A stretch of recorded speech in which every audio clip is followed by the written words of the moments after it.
Vamos a tratar en esta mañana un tema que es muy ad hoc. ¿Por qué? Porque estamos rodeados de desastres naturales, de catástrofes. Siempre ha habido terremotos en la historia, siempre ha habido huracanes, siempre ha habido tornados. Sin embargo, no con la consistencia y como han convergido en los últimos años en el mundo a nuestro alrededor.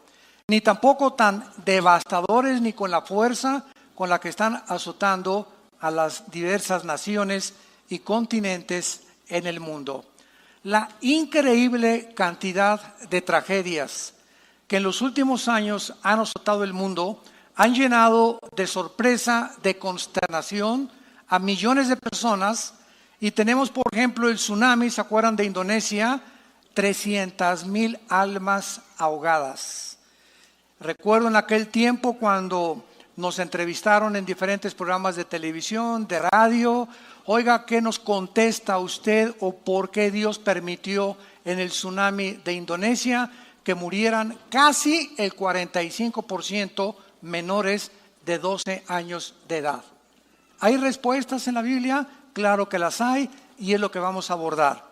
El ataque a las Torres Gemelas en el año 2001, en septiembre, 3,000 personas muertas, quemadas, sepultadas bajo cientos de toneladas de escombros, cuando 2 aviones que estaban tripulados por 19 terroristas árabes fueron y las dirigieron como misiles en contra de estas 2 torres. El huracán Katrina en 2005, ¿verdad? En Nueva Orleans, que casi acaba y arrasa con el puerto de Nueva Orleans. El terremoto de Chile, casi de los últimos que acaban de ver, que movió la inclinación del eje de la Tierra. Esto es impresionante, nunca había sucedido. El terremoto en Haití, la ciudad de Puerto Príncipe completamente devastada. Y ahora tenemos en este año el huracán Harvey en Houston. Gracias a Dios que en Dallas no nos llegó. Llegó en toda la costa del Golfo de México, del Atlántico. Houston, la mitad de la ciudad o más de la mitad completamente inundada. Imagínate levantarte en la mañana, que el agua te llegue simplemente al nivel de las rodillas. ¿Qué haces? Con toda la basura que se desparramó por todas las aguas, los botes de basura, las infecciones, hasta los lagartos se metieron, víboras, culebras. Nadie podía meter las manos al agua sin antes y agarrar una torta o algo porque estaba infectadísima. ¿Y a dónde voy a ir? Al supermercado nadando? ¿Cómo voy? No tengo ni siquiera un bote. Voy a la farmacia, necesito pañales para mi hijo o leche. De veras, ustedes no tienen idea lo que se vivió en Houston en los últimos semanas. Y ahora, ¿verdad? El huracán Irma, que ahorita precisamente está pegando ya en la península de Florida. Parece que se desvió un poco de Miami, va la tormenta tropical en Miami, se dirige hacia Tampa y hacia el norte de la Florida, que están esperando más de 7 millones de evacuados. ¿Saben ustedes lo que significa eso? 7 millones de evacuados. Tenemos una persona que nos habló, que nos dijo que simplemente de Miami a Orlando, que no es un viaje como de 45 minutos, hizo 24 horas manejando. De la línea de carros tan despacio, porque toda la gente, ¿verdad?, huyendo hacia el norte, hacia Atlanta, prefiriendo, ¿verdad?, rescatar su vida que poder morir.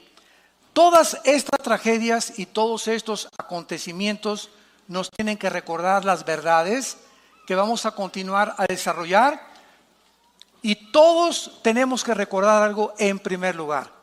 La Biblia dice en Hebreos 9:27 que todos estamos sentenciados a muerte, porque es necesario que todos nosotros muramos, así está escrito, inmediatamente después de que tú mueras y de que yo muera, viene el juicio. No hay transmigración de las almas, no hay reencarnación, no hay purgatorio, no hay un lugar intermedio. En el momento que tú mueras, en la forma que tú mueras, cuando tú mueras y a donde tú mueras, inmediatamente te enfrentas con Dios, como juez o como tu Salvador. Este mundo, ¿verdad?, es completamente temporal y frágil.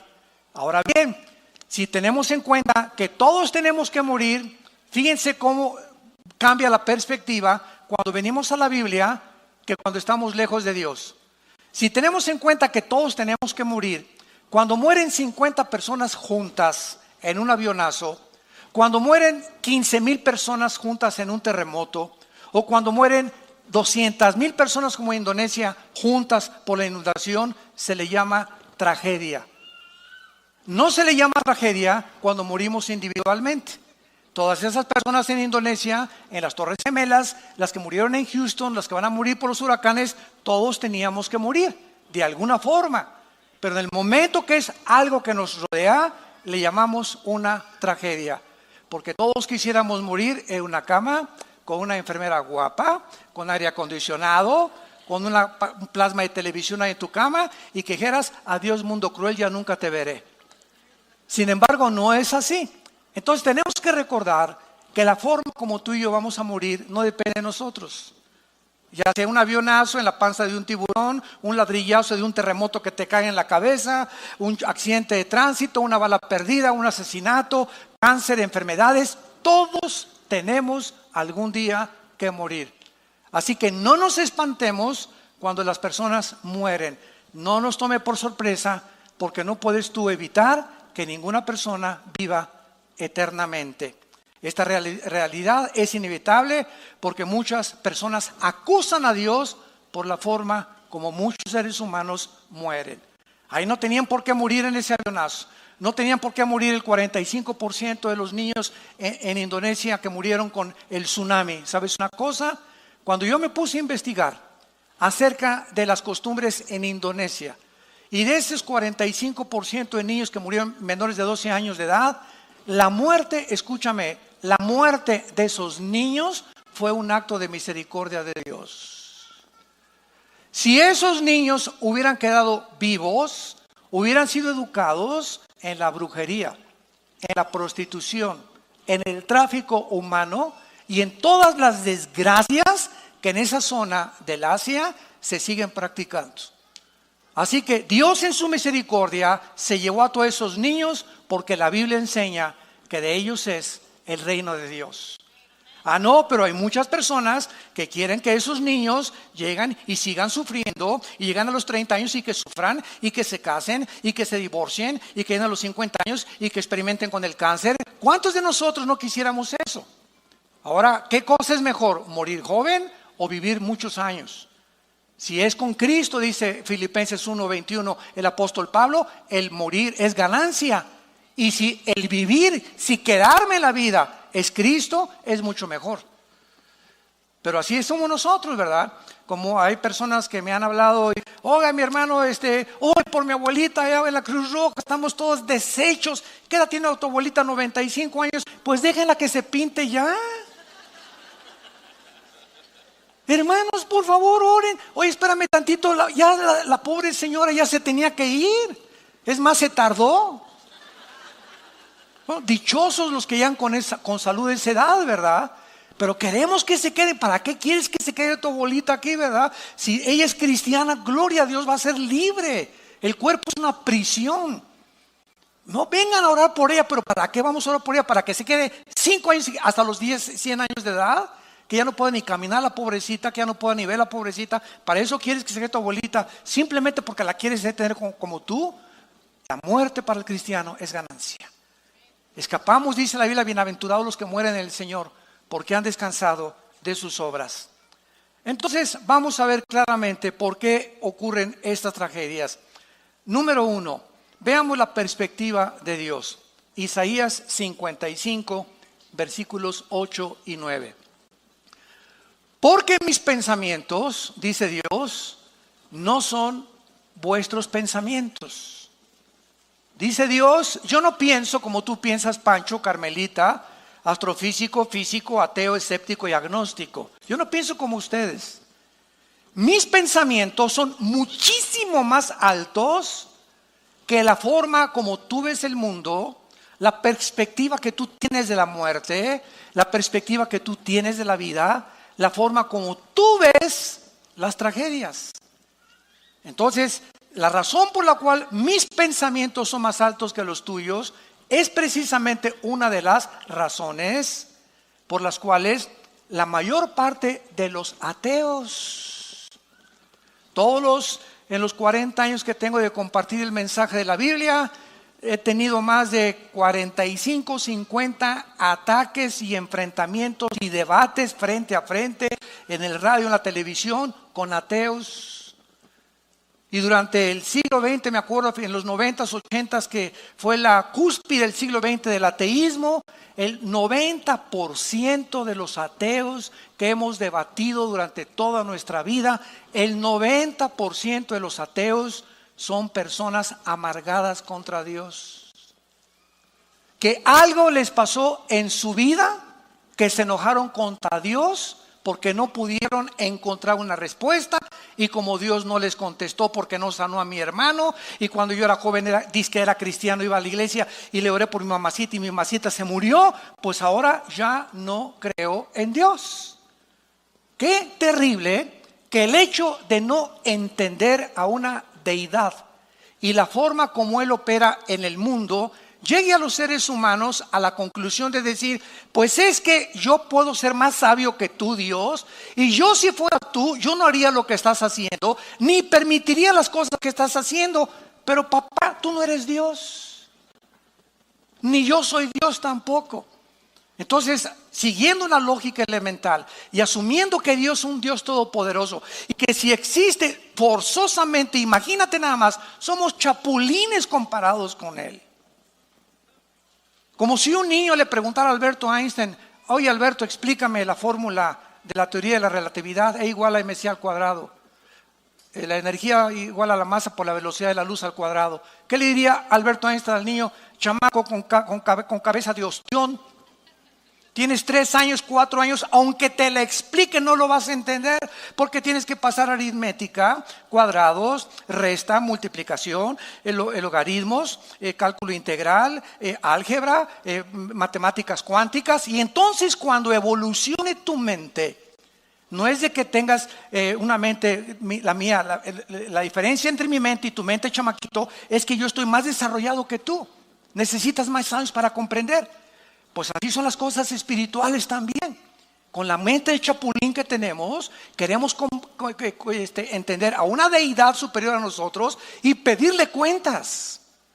Y la Biblia le llama soberbia intelectual. Cuando miramos la vida desde la perspectiva de la eternidad, lo que a nosotros nos puede parecer, síganme con mucho cuidado, lo que a nosotros nos puede parecer como tragedias, muchas cosas realmente a los ojos de Dios no lo son. Veamos un ejemplo, el más grande de toda la historia humana, la muerte de Jesucristo. Cristo, cuando estaba colgado y con sus manos abiertas en la cruz, ahí abajo de la cruz había 2 grupos de personas principalmente. Un grupo se llamaban los religiosos. Otro grupo, los griegos, los intelectuales de esa época. Ante los ojos de los religiosos, el hecho que ese hombre colgara en la cruz era una maldición. Porque en el libro de la Torá, en el libro de Deuteronomio, en el Antiguo Testamento, está escrito, maldito el que muere colgado en un madero. Entonces los fariseos chocaron y vieron que eso decía la ley y la experiencia decía otra cosa. No, es que a los ojos de la ley tú eres maldito, tú no puedes ser nuestro Mesías. Era una locura para ellos ni siquiera considerar que la muerte de Cristo era para la salvación de los seres humanos. Y los griegos, por el otro lado, al ver a Cristo colgado en la cruz, de acuerdo a la filosofía griega que dominó 150 años en el siglo de oro antes de Jesucristo, los dioses de Neptuno y los dioses de Zeus y los dioses, los titanes de los griegos, era imposible que en toda la mitología griega pudiera existir ninguna historia en la que un padre o un dios tratara de matar a su hijo o no rescatar a su hijo cuando estuviera sufriendo de manos de los humanos. Entonces Dios en su infinita sabiduría nos dice en la primera carta a los Corintios, y este pasaje fue uno de los pasajes que me ayudaron a mí a convertir mi alma a Cristo antes de que yo mismo era ateo, fui ateo antes de ser cristiano.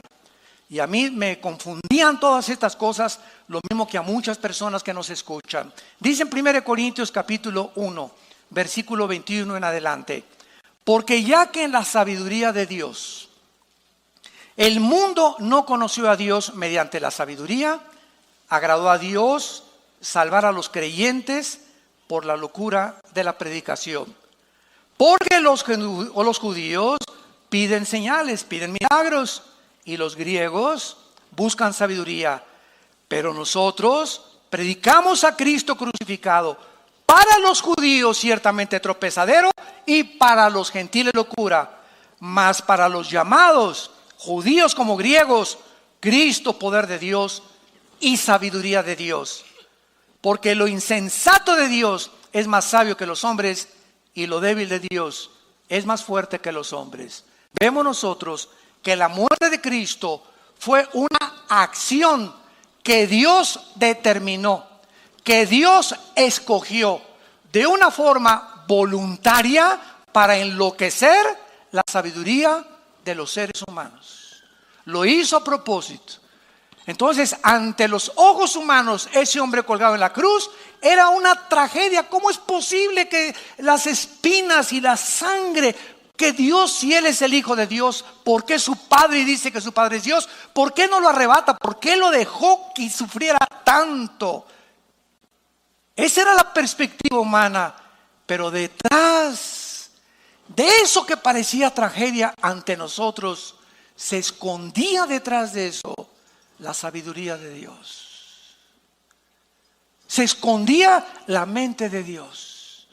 Se escondía el plan más grande de toda la redención humana. Porque Dios escoge lo insensato para nosotros, para tratar de enloquecer nuestra propia sabiduría y nuestra forma de pensar. Porque ningún ser humano, como acabamos de leer, a través de la investigación científica o de un análisis intelectual o clínico o filosófico, nunca un ser humano podría llegar a conocer a Dios. Dios tuvo que bajar del cielo hace 2000 años en la persona de su Hijo Jesucristo. Y Jesucristo tuvo que venir a revelarnos al Padre. Él lo dijo en Mateo 11, nadie conoce a Dios más que el Hijo, y a quien el Hijo lo quiera revelar.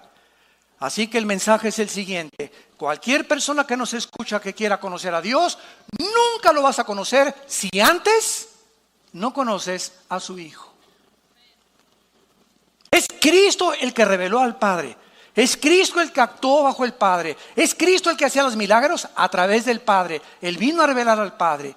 Y el que agrada al Hijo y conoce al Hijo, comienza a conocer quién es Dios, quién es el Padre. Así que no lo vas a conocer en flor de loto en Chapultepec, ni a través del yoga, ni a través de las filosofías orientales, ni a través de Buda, ni de Confucio, ni de Hare Krishna, ni del Dalai Lama, ni de Mahatma Gandhi. La única persona que ha existido en la historia, que ha bajado del cielo, que ha muerto en una cruz, ha sido enterrado, sepultado y resucitado a los 3 días, se llama Jesús.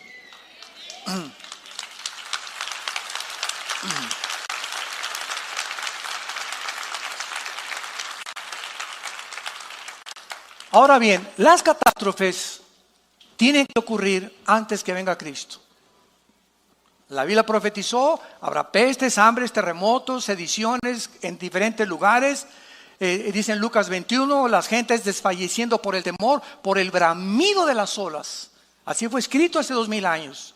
Y en respuesta a muchas preguntas que han surgido en relación a los huracanes, ustedes no se imaginan cómo hemos sido bombardeados. En las últimas 2 semanas con llamadas a la casa de ustedes, me han despertado a la 1 de la mañana. Ay, mi abuelita tiene miedo que el huracán la agarre. ¿Y qué quiere que haga, señora? ¿Verdad? Ay, pues que ore por ella. Imagínense nada más. Que ore por ella a cientos de kilómetros de distancia. Y mi tío que es ateo dice que ahora sí que por favor le explique a usted cómo es posible que Dios exista y permitiendo tantas devastaciones y tantas cosas. Unos son ataques, otros oraciones, otros inconsistencias, etcétera, etcétera. Pero es increíble cómo se encuentra ahorita la humanidad confundida. preguntando, gritando, ¿qué está pasando con el mundo? ¿Qué es lo que va a suceder? Viene la Tercera Guerra Mundial, el gordito loco de Corea del Norte a punto ya de mandar bombas a Guam, a Corea del Sur, a Israel, a Estados Unidos, etcétera, etcétera. Estamos en un punto de la historia tan conflictivo, tan confundido, que es la hora de la iglesia. Este es el momento en el que más podemos nosotros darle al mundo la luz que están buscando. Filósofos, sistemas de gobierno, ideologías, comunismo, democracia, monarquías, ateísmo, agnosticismo, de todo tipo de filosofías de gobierno, de pensamiento, religiones, de economías, gobernantes, todos viven confundidos en este momento. Ya no saben qué sistema es mejor de gobierno, qué ideología es la mejor, cuál es la mejor religión, cuál es el mejor Dios. Ahora ya viene la corriente famosa que la profetizó, donde se va a levantar un líder religioso en el mundo que se llama el ecumenismo, tratando de unir. Vamos a unirnos, vengan para acá los budistas, vengan para acá los del Islam. Todos estamos adorando a un Dios con diferentes nombres. Un momentito, por favor, Jesús, María y José y el burrito que los acompaña. ¿Cómo que son diferentes nombres con el mismo Dios? De ninguna manera. A eso vino Jesús al mundo como un hombre radical a decirnos: nadie va al Padre si no es por mí. Ese radicalismo de Jesús: yo soy el camino, no hay ningún otro camino. Yo soy la verdad, no hay ninguna otra verdad. Y yo soy la vida. Eso es lo que hace que el mundo le acuse y nos acuse a nosotros de intolerantes. Siempre que he tenido yo debates con rabinos, con budistas, con musulmanes, es que usted nada más Jesús. Así es porque lo dijo: yo soy la resurrección y la vida. Yo soy el pastor y doy mi vida por las ovejas. Ni tu Buda, ni Mahoma, ni Mahatma Gandhi, ni el Dalai Lama, ni Hare Krishna, ni nadie ha dado su vida y ha dicho: voy a morir a los 3 días y voy a resucitar. Entonces nos estamos en un tiempo en el mundo en el que tenemos ya para poder tener respuestas. Todos tenemos que morir, ya lo vimos, y la pregunta no es si vas a morir, porque ese es un hecho, esa es una verdad. La pregunta es: ¿estás tú preparado para el día que Dios te llame a encontrarte con Él como juez o como salvador? Yo te pregunto en esta mañana, y a los que nos escuchan, no importa que sea tsunami, que sea un accidente de tránsito, todos tenemos que morir. La pregunta es: ¿estás preparado para morir? ¿Estás listo para ese momento en el que sale el alma y el espíritu del cuerpo? Nuestro cuerpo queda aplastado bajo un terremoto, en la panza de un tiburón, muerto, te entierran, te creman. No importa lo que hagan a nuestro cuerpo. Este cuerpo corruptible que está sujeto a un deterioro celular por la misma ley de la segunda ley de la termodinámica, la ley de la entropía, que todo tiene que oxidarse y desgastarse, nuestro cuerpo se lo van a comer los gusanos. Polvo somos y al polvo regresamos. Pero ¿qué de tu espíritu? ¿Qué de tu alma? ¿Qué de esa parte invisible, espiritual, que la Biblia nos muestra que somos internamente? ¿Y qué es lo que tiene valor verdaderamente? ¿Qué vas a hacer del día de tu muerte? ¿Tú crees que Dios te dé la oportunidad de arrepentirte como te la está dando ahorita? Número 2, las tragedias nos enseñan también a valorizar la vida. ¿Saben ustedes qué palabras expresaron las personas que fueron evacuadas ahora? Mi esposa y yo lo veíamos continuamente en la televisión, en el huracán Harvey en Houston, Texas. Nadie estaba lamentando: mi televisión se quedó allá, mis palos de golf, mi caja con mis joyas. Todos los que iban en los botes y cuando venían los helicópteros a rescatarlos, lo único que ellos estaban realmente lamentando eran si había familiares que se hubieran ahogado. Pero en cuanto veían a un hijo, o ahí está mi papá, o ahí está mi mamá, no les importaba nada de lo que había sido destruido, ni cómo van a enfrentar el futuro. Mamita, me importa que tú estés vivo, hijos, estamos vivos, somos una familia, vamos a seguir adelante. Ellos comenzaron a valorizar que verdaderamente lo único que tiene valor es la familia. Las caras de alegría: ahí está mi mamá y salvaron a mi hijo. Y grita, hasta por el perro estaban contentos que lo habían salvado. Ninguno de ellos comenzó a decir: ¿por qué no sacaron mis palos de golf? ¿Por qué no me sacaron las refacciones que tenía en mi garage? Nadie lamentaba su televisión, su carro o sus bienes materiales.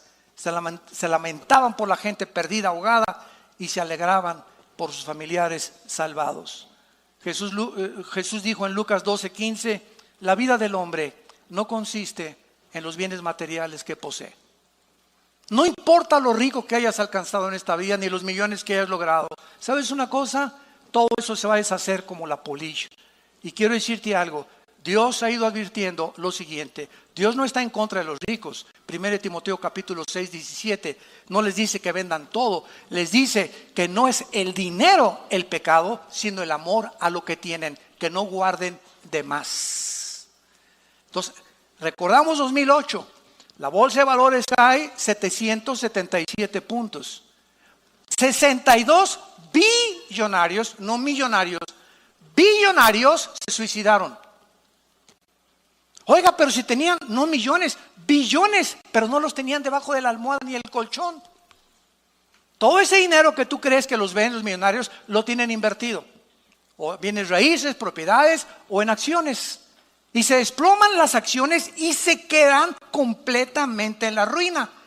Y como todo su corazón y toda su motivación era el dinero, mientras tuvieran ese dinero, dormían a gusto, desaparece donde tenían puesto su corazón en una fábrica de ídolos. Y cuando el ídolo se derrumba, ellos ya no quieren seguir viviendo. ¡Qué tristeza! Dios deshace como polilla, dicen los salmos, lo más apreciado del hombre. Todas esas personas en Houston, ¿cuándo se imaginaron que de la noche a la mañana, se iban a quedar con los chones con que salieron de su casa? Y no fue eso todo el susto. Escuchen esto. Descubrieron días después que las compañías de seguros no aseguran casas por inundación para acabarla de amolar. La compañía de seguros no hay pólizas, y si tú la quieres comprar te cuesta muchísimo más. Está garantizado contra incendios, un árbol que le caga el techo, una explosión de gas dentro de la casa, pero no por inundación. Así que miles de personas ahora en Houston y en Miami se van a quedar sin casa y van a comenzar de ceros su propia vida. Perdieron sus pasaportes, perdieron sus identificaciones, su seguro social, perdieron todo absolutamente de la noche a la mañana. ¿Estás tú preparado para alguna tragedia de estas? Enfrentarla con la paz que sobrepasa todo entendimiento y decirle: el Señor Dios dio, el Señor Dios quitó, sea bendito el nombre de Jehová. Como lo hizo un hombre en la Biblia llamado Job, cuando de la noche a la mañana perdió sus propiedades, su ganado, sus hijos, y para acabar de amolar le dejó la esposa. Y lo digo de amolar, ¿verdad? No porque sea malo estar casado, simplemente porque la esposa comenzó a maldecir a Dios y comenzó a maldecirlo a Job también. O sea, le dejó la última espina todavía a Job. Pero lo más lindo, ¿verdad?, es que vemos que al final del libro tienen el doble de hijos, le deja la misma esposa, le trajo a Miss Universo y fue un hombre felizmente murió felizmente. Entonces, las tragedias nos enseñan a valorizar la vida. Además, las tragedias unen a toda clase de personas. Los salvavidas, cuando vino ahora el huracán en Houston, no le decían a los que estaban flotando, ahogando: ¿eres del PRI o del PAN? ¿Eres blanco o eres negro? ¿Tienes feria o no tienes feria? ¿Tienes plata o no tienes plata? ¿Verdad? Ni de esas cosas. El rescate no era para los ricos, ni para los pobres, ni para los blancos, ni para el partido. Ahí nos damos cuentas de qué forma en las tragedias no hay color de piel, no hay partidos políticos, no hay ideologías, no hay nada. Todos somos seres humanos, creados a la imagen y la semejanza de Dios. Y todas las cosas que nos dividen, tonterías, ¿verdad?, que se llegan a matar porque tú eres de otro partido. Pues tú le vas a las Chivas, yo a la América, y te voy a agarrar botellazos, porque yo soy americanista. Y si sale el camión de la UNAM, de los Pumas, y sale otro camión, le rompen los cristales y lo voltean porque le ganaron a los Pumas. Qué increíble es el ser humano y de cómo las pasiones combaten dentro de nosotros por minimidades, por tonterías.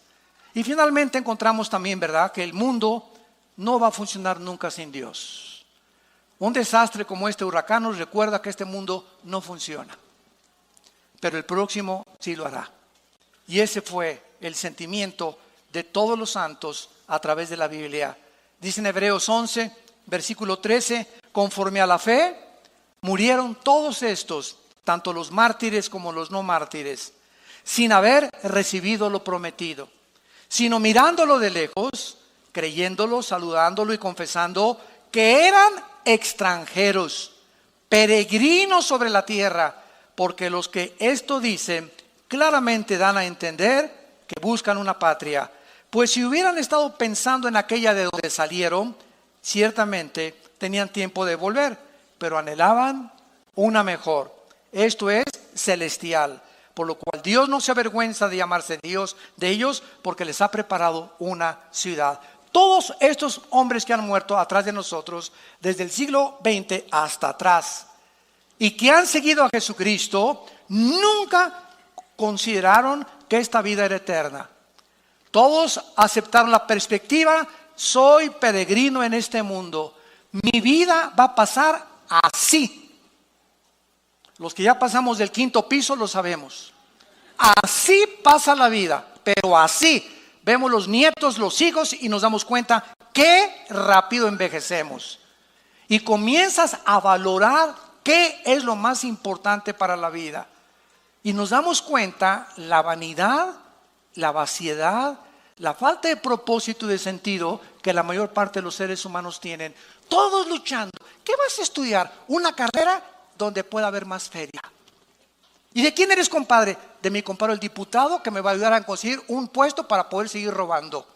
¿Y qué es lo que anhelas en la vida? Hacer dinero, ser como Steve Jobs y fundar una opción como Apple, y ganar dinero por acá, o ser un músico conocido. Y ya cuando alcanzas esto, van a ustedes a concluir como están concluyendo las estrellas de televisión y de cine del siglo XXI. Y lo digo porque es público. Entrevistaron hace poco a Madonna y le preguntaron que qué pensaba ella que pasaba ya de los 50 años de edad. Y contestó: sufro de pensar que en el momento que ya no tenga público, ¿qué voy a hacer? Porque mi adrenalina y la forma en la que me sostiene es el público, y sin público yo me moriría. ¿Qué hace un gobernante cuando fue presidente de la República y sale? ¿Ahora qué sigue? ¿Qué sigue? ¿Cuál es el monte a escalar? ¿Cuál es el monte a escalar cuando Elvis Presley descubrió, verdad, de que la vida era fatua, con millones de seguidores, con mujeres, y comienza a drogarse? Michael Jackson y todos los artistas, deportistas, boxeadores, políticos que llegan a los 40, 45, 50, alcanzaste lo que querías, ¿y después qué? Sigues vacío internamente, te das cuenta que te falta algo, porque no hay nada, como dijo Jesús a la mujer samaritana: de esa agua volverás a tener sed, pero el agua que yo te doy será una fuente que salte para ti en vida eterna. El hombre es vano en su forma de vivir. Siempre el dinero y el show y por aquí y el fashion y esto y el otro. Y siempre estamos pensando, en nuestras cabezas tan llenas, y de repente, sin que te des cuenta, ¡pum!, llega la muerte. Y todos tus planes, todos tus pensamientos, todas tus ambiciones, como el vapor, ¡brum!, se desvanecen y estás delante del trono de Dios. ¿Qué hiciste con tu vida, hijo? Carlitos, Pancho, Carmelita, Lupita, ¿qué hiciste con tu vida? Pues nada.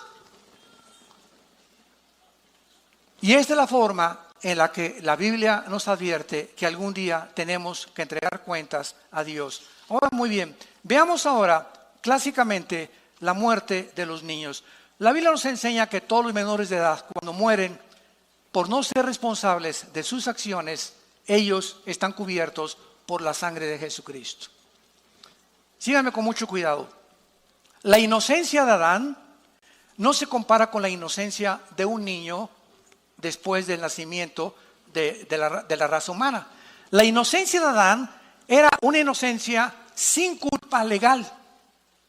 En otras palabras, Adán no fue creado y traía en su pasado culpa que expiar. Nació sin absolutamente nada en la que Dios no le podía decir: pues tengo que pagar por ti, y etcétera, etcétera, porque él no había pecado.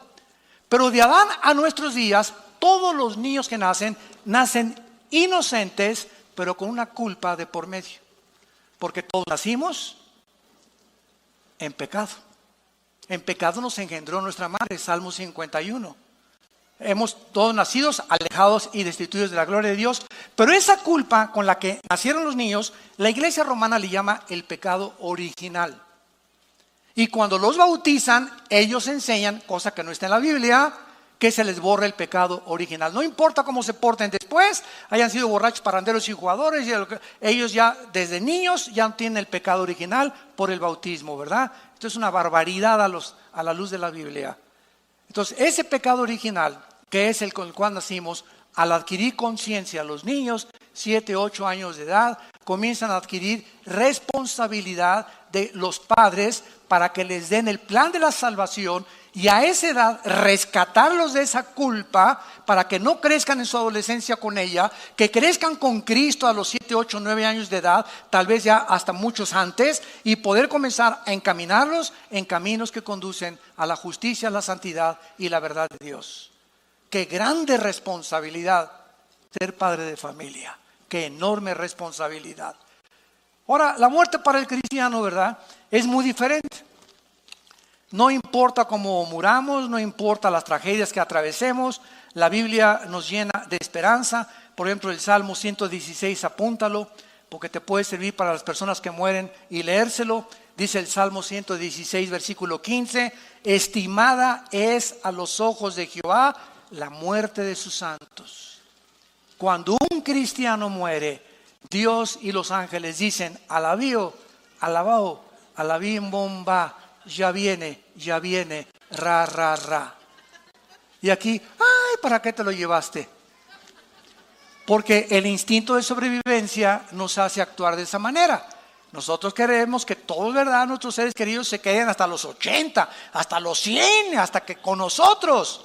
Porque esa es la tendencia del ser humano, porque no sabemos qué hay después de la muerte. Pero Jesús vino a quitarnos la cortina, a descorrer el velo y mostrarnos que cuando un cristiano muere, no se imaginan el paraíso a donde están nuestros seres queridos, o hermanos o hijos que se hayan muerto. Ellos se encuentran, qué Disneylandia, ni qué Reno Ventura, ni qué nada, ni qué Riviera Maya, se encuentran descansando, contentos con el pandero, alegres, en un lugar millones de veces mejor que este basurero de planeta donde tú y yo vivimos.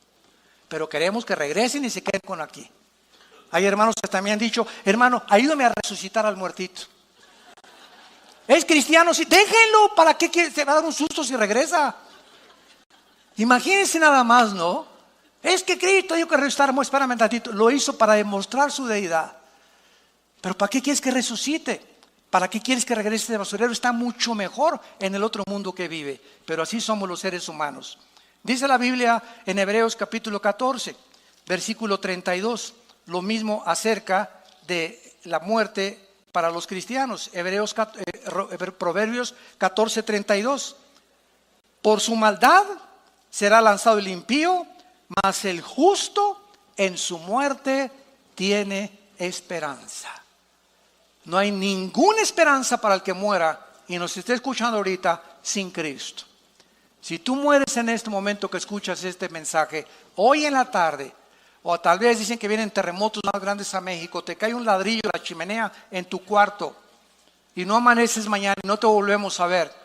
Si tú mueres sin Cristo, no lo digo yo, lo dice este libro que se llama la Biblia, tú vas a ser condenado eternamente, lejos de la presencia de Dios. Y cuando estés en la otra vida, siempre recordarás que Dios te habló a tu corazón en esta mañana. Y yo estoy seguro que cuántos de ustedes, y hay cantidad de millones de personas que ahorita no están escuchando, que Dios les está hablando por última vez.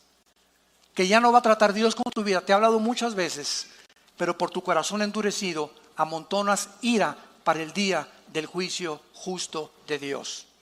Y vemos también en Isaías 57, este pasaje me encanta, Isaías 57, perece el justo y no hay quien piense en ello. Los piadosos mueren y no hay quien entienda que delante de ellos la aflicción ha sido quitada. Entrará en la paz, descansarán en sus lechos todos los que andan delante de Dios. Y así es la vida. Muere un artista y hasta Bellas Artes y rodean y mariachis y 10,000 personas y viva por aquí, por allá y muere por allá. San Francisco de Asís y las ratas lo acompañan al entierro. Así es la vida. Y muere un presidente, y muere un cantante, y muere este, y muere por aquí, por allá, y las televisiones y todo, y entrevistas, y cómo murió, y murió de un pasonzototote de drogas, murió de un pasontote de alcoholismo, murió porque mató a su esposa, y mató a su esposo, y se envenenaron, o lo que quieras, pero la gente los levanta, y lo que los hombres tienen por sublime, Dios lo tiene como abominación. Y así es la vida. No nos sorprendamos. Porque el mundo alaba y exalta a aquellos que no merecen, pero para ellos fueron buenos por lo que fueron buenos futbolistas, buenos cantantes, buenos artistas, buenos políticos. No digo que todos, pero así es la forma como la Biblia nos dice. Muere el justo y no hay ni siquiera que se acerque a su cementerio. Ahora vamos a ver nosotros qué es la diferencia cuando nosotros vivimos a la luz de la eternidad. ¿Qué diferencia tan grande? Cuando una persona ha aceptado a Jesucristo como su Señor y Salvador y las personas que le han rechazado, el cristiano es una persona que no tiene ninguna religión. ¿Sí me escucharon, verdad? Tú puedes ser evangélico, puedes ser bautista, puedes venir a Vida Nueva, puedes ser bautizado, remojado y colgado. Puede ser mormón, testigo de Jehová, adventista del séptimo día, católico. No me importa el título de la botella que tú le has puesto a tu vida. Unos católicos, otros protestantes, otros mormones, etcétera, etcétera. Cuando venga Cristo, nunca va a haber el título ni la religión a la que perteneces, sino qué está dentro de la botella. Así que no importa el título que, pues yo no soy católico, pues porque me bautizaron y crecí en un lugar católico. ¿Sabes una cosa? Tú puedes ser católico e irte al infierno. Tú puedes ser mormón e irte al infierno. Tú puedes ser evangélico e irte al infierno. No es la religión la que nos salva, entendámoslo por el amor de Dios. Dice 1 Juan capítulo 5, el que tiene al Hijo tiene la vida. El que no tiene al Hijo, aunque tengas la religión que tengas, la religión y la iglesia te va a salvar. El que salva es la persona de Jesús.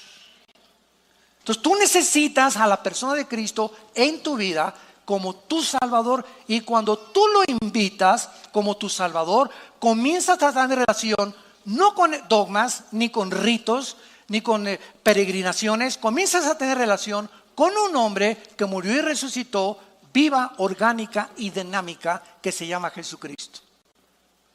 Y si tú que me escuchas me dices que tienes una religión y nunca en las mañanas te levantas a tener comunión con Dios en la Biblia, no en el Corán ni en el libro del Mormón, en la Biblia, no tampoco en los libros de Walter Mercado ni los de los gurús, en la Biblia. Si tú no tienes un tiempo en la Biblia diario con Dios, donde tú oras y descubriste que platicas con Dios y Él ya se hizo real en tu vida, tu religión te va a condenar. Porque te vas a morir engañado, creyendo que porque tenías una religión te vas a salvar. Y no es así. Dice en 1 Juan 1, 12 y 13. Mas a todos los que le recibieron, Evangelio de Juan 1, 12 y 13, a los que creen en su nombre, les dio potestad de ser hechos hijos de Dios. Que dice la Biblia que no es cierto que todos somos hijos de Dios. Cuando tú oigas que alguien dice, o un líder cristiano, un líder religioso, es que todos somos hijos de Dios y todas las religiones tienen el mismo Dios, es el mentiroso más grande que tú has oído, disfrazado de ángel de luz.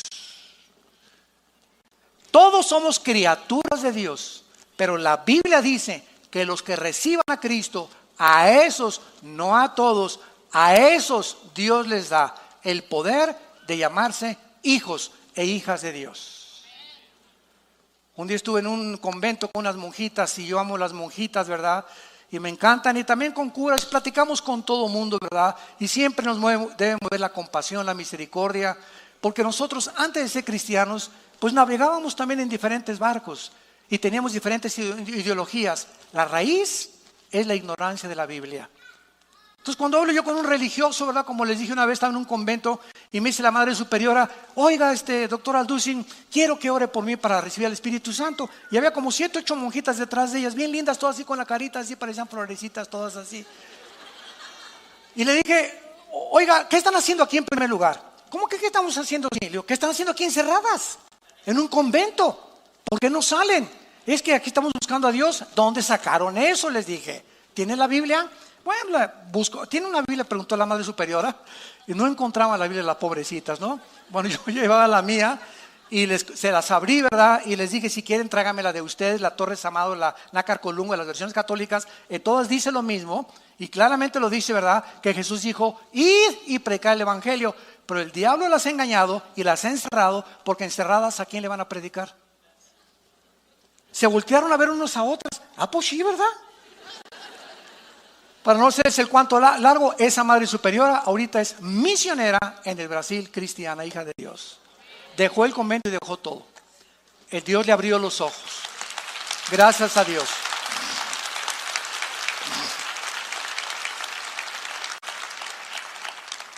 Jesús profetizó a sus discípulos que vendrían estos tiempos, aumentaría en el mundo las guerras, el hambre, el odio, la falta de amor, la deshumanización y la falta de afecto natural. Y el síntoma, damas y caballeros, para terminar, más grande de descomposición social. No nos asustemos de los tsunamis, terremotos que van a venir y van a azotar el mundo, y muy pronto ya soy en los cascos del Apocalipsis, en el cielo, que viene Jesús pronto por nosotros. La iglesia va a salir antes de que todos los juicios del Apocalipsis caigan sobre el mundo. Es una promesa de Cristo. Asustémonos de la descomposición social de los matrimonios. El matrimonio es la institución más santa y más sagrada que Dios estableció. El matrimonio es el fundamento de todas las sociedades y la familia. Y de acuerdo a este libro, la familia es un papá, un varón, una mujer con hijos. Esa es la familia para Dios. No es un hombre con un hombre y una mujer con una mujer. Eso ya es la descomposición más terrible, más degradante, más inmoral a la que la sociedad humana ha llegado. Como un síntoma de que la sociedad ha llegado a los juicios de Dios. No echemos la culpa a Dios. ¿Por qué muere tanta gente? ¿Y por qué estos terremotos? Veamos el comportamiento y el pecado tan descarado donde el ser humano está aceptando esto como algo normal. Y no es normal, es pecado. Un matrimonio es entre un hombre y una mujer, un perro y una perra, un gato con una gata, un león con una leona, un caballo con una yegua. No es un caballo con un caballo ni un perro con un perro.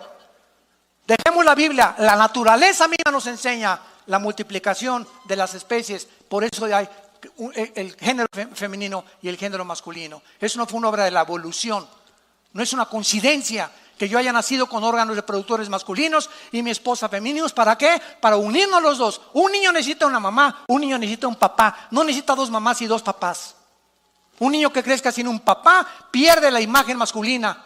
Y de acuerdo a estas estadísticas, casi el 60% del homosexualismo es de personas que nacieron en matriarcados.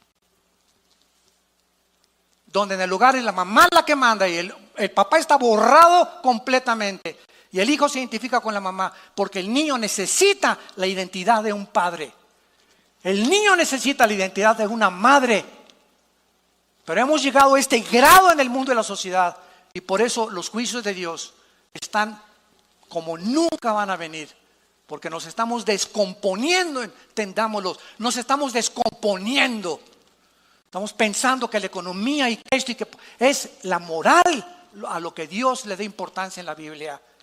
Tú tienes en esta tarde la oportunidad de arrepentirte de tu vida, de ayudar que te cambie el Espíritu Santo. Cristo vino para transformar nuestras vidas, para darnos paz, para darnos dirección, para abrir nuestro entendimiento y entender por qué nací, cuál es mi propósito en el peregrinaje. Vamos de pasada por este mundo. Nos está esperando un mundo muchísimo mejor. Vengamos a la cruz en esta tarde. Ven a la cruz y tus pecados, si fueren negros como el carbón, como la blanca lana, vendrán a ser. Porque Dios muestra su amor para con nosotros, en que siendo un pecadores, Cristo murió por nosotros. En otras palabras, el mensaje de la Biblia no es mira, deja la borrachera, deja tu amante, deja tu homosexualismo para que Dios te acepte. Ese no es el mensaje de la Biblia, ese es el mensaje de las religiones. Esa es la gracia, es lo que hace diferente el mensaje de este libro a las demás religiones. El mensaje de la Biblia dice, ven cómo estás. Eres homosexual, ven a la cruz. Cristo murió por ti, por los pecadores, no vino por los buenos. Eres borracho, parrandero y jugador, eres un adúltero, eres adicto a la pornografía. Ven a la cruz, así como estás.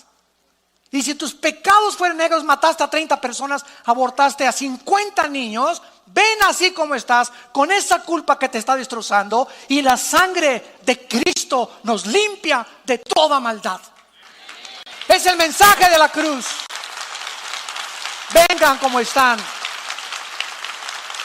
Ven cómo estás. No digas, es que yo quiero primero cambiar, es que nunca lo vas a hacer. Si así fuera, si hubiera alguna fuerza en nosotros que nos pudiera proporcionar la paz y que pudiéramos cambiar, no hubiera muerto Cristo en la cruz, pero Él murió precisamente por nuestra debilidad, por nuestra incapacidad de vivir para Dios. Ese es el mensaje de la cruz.